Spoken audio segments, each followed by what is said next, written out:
Shalom, good evening. This is TV7 Israel News broadcast to you from Jerusalem. The IDF is preparing to reinvigorate its military campaign in the Gaza Strip as the Islamist Hamas defiantly continues to reject Washington's proposals for a ceasefire extension. The United States launches a decisive and powerful military action against the Houthis in Yemen. The Islamic Revolutionary Guards Corps commander, Major General Hassan Salami, attempts to distance Iran from the Houthis amid fears from American military action against the Islamic Republic. Israel's counter-terror campaign in the northern Samaria region of the so-called West Bank is seemingly taking a toll on Iranian-backed terror elements, which fostered in recent years. IDF, ISA, and Border Police Special Operations units have confiscated dozens of weapons caches, which included a variety of weapons, munitions, and explosive devices. Moreover, the IDF's Commando Brigade apprehended over 60 suspected terror operatives, which were wanted for interrogation. According to the IDF spokesperson's unit, Commando Brigade's forces will continue to operate to eradicate terror elements throughout Judea and Samaria for the purpose of preserving security for the citizens of the State of Israel. In tandem, Israel police deployed thousands of additional officers in Jerusalem and its surrounding area as tens of thousands of Muslim worshippers are observing the month of Ramadan. החל משעות הבוקר המוקדמות, משטרת מחוז ירושלים נפרסה עם אלפי שוטרים בגזרת ירושלים ובעוטף ירושלים, יחד עם כוחות רבים של המשטרה, לוחמי מג"ב וכוחות תגבור מכלל רחבי הארץ שהגיעו כדי לאפשר את חופש הפולחן והדת לתפילות יום שישי השני של הרמדאן. والله يا حاج أنا إلي 50 سنة ما غيبت عن الأقصى جمعة إلا يكون في علي حد، والحمد لله الله ييسر لنا ويجينا المشوار هذا الجمعة الأول والجمعة الثانية والحمد لله رب العالمين. Well, the Islamist Hamas terror organization has repeatedly called upon Palestinians to commit acts of terror in Jerusalem and its surrounding vicinity. Thankfully, no extraordinary incidents were reported, with Israel's security establishment working tirelessly to prevent any such acts of terror. In other yet related news, the Israeli negotiating team, which returned from the Qatari capital of Doha on Friday, briefed Prime Minister Benjamin Netanyahu and several cabinet ministers and top defense officials yesterday evening, following a reported deadlock in talks that aimed to secure the release of additional hostages from Hamas captivity. According to circulating reports, the IDF is prepared to take military action in the Gaza Strip in the absence of progress in the talks, but is unlikely to launch a large-scale ground offensive immediately. Rather, according to a number of senior Israeli defense officials who spoke to TV7 on condition of anonymity, the anticipated offensive will gradually intensify, with military pressure expected to mount on Hamas exponentially over time. However, Israeli anti-war demonstrators have gathered in Tel Aviv over the weekend to voice their mounting frustrations over the prolonged war and concerns for the hostages in Hamas captivity.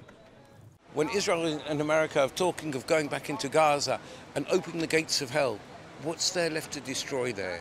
We've all seen the pictures. Unfortunately, a lot of these people haven't seen the pictures because the Israeli press didn't publish them. But if we go on the foreign channels, we saw the pictures, there's nothing left. So what's more there to destroy? War did not bring back our hostages. The army did not bring back our hostages, unfortunately. What brought them back was negotiations.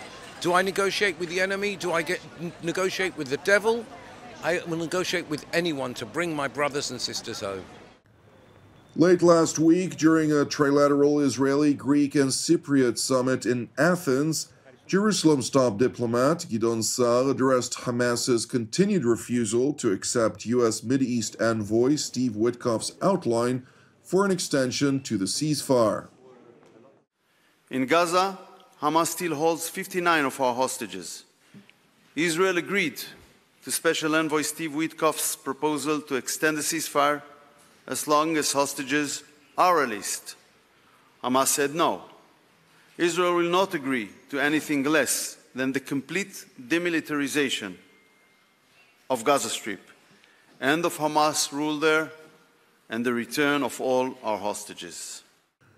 The Israeli foreign minister also addressed a fragile ceasefire between Israel and Lebanon, amplifying Turkey's role in helping the Islamic Republic of Iran transfer illicit funds to the internationally designated terror group Hezbollah.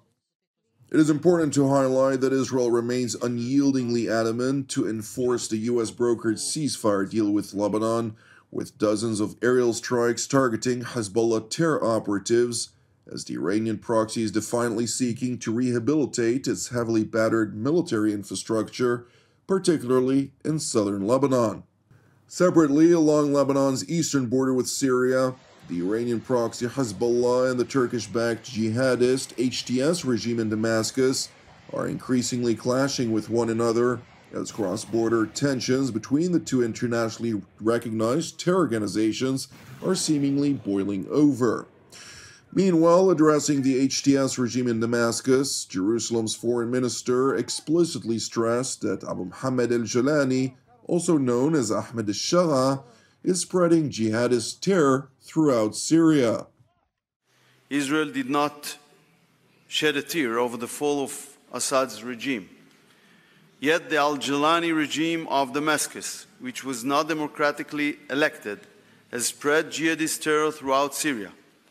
This past weekend, Alawites and Christians, civilians, were barbarically butchered. Europe must play a part in protecting Syrians' minorities. It must remain watchful of Turkey's policies in the region and beyond. Shifting to the terror-ridden country of Yemen, where the Iranian proxy, Ansar Allah, which is dominated by the Houthi tribe, are facing a decisive and powerful military action by the United States, that after President Donald Trump announced that the Iranian proxy's campaign of unrelenting piracy, violence, and terrorism against American and other ships, aircraft, and drones will face overwhelming lethal force until the United States will achieve its objective. Meanwhile, in an interview with ABC's This Week with George Stephanopoulos, U.S. National Security Advisor Mike Waltz was asked about the difference between the campaign's anticipated intensity under the current administration in comparison to the reactive approach which the Biden administration pursued when the Houthis had launched hundreds of attacks against Western commercial vessels since October 17th of 2023. The difference is these were not kind of pinprick, back and forth, what ultimately proved to be feckless attacks. This was an overwhelming response that actually targeted multiple Houthi leaders and took them out. And the difference here is, one, going after the Houthi leadership, and two, holding Iran responsible. It is Iran that has repeatedly funded, resourced, trained, and helped the Houthis target not only U.S. warships, but global commerce, and has helped the Houthis shut down two of the world's most strategic sea lanes. What we inherited was a terrible situation, and this is one of what will be a sustained effort to right that wrong and to reopen global commerce. U.S. Central Command launched dozens of strikes both from naval vessels and aircraft, destroying Houthi terror infrastructure across Yemen. In response, the Houthis attempted to launch surface-to-sea ballistic and cruise missiles as well as unmanned aerial vehicles toward U.S. naval assets. Nevertheless, thankfully, all incoming projectiles were successfully intercepted. يعني الآن نحن سنواجه التصعيد بالتصعيد، سنرد على العدو الأمريكي في غاراته، في اعتداءاته، بالقصف الصاروخي، بالاستهداف لحاملة طائراته، لبوارجه، لسفنه، سيشمله قرار الحظر، ومع ذلك أيضا لا يزال لدينا خيارات تصعيدية. فإذا استمر في عدوانه ننتقل إلى خيارات تصعيدية إضافية بإذن الله تعالى. Meanwhile, in Tehran, commander of the Islamic Revolutionary Guards Corps, Major General Hossein Salami, sought to distance Iran from the Houthis, claiming that the Ayatollah regime does not have a role in any of the belligerence that the Iranian proxy Ansar Allah conducts, despite evidence to the contrary.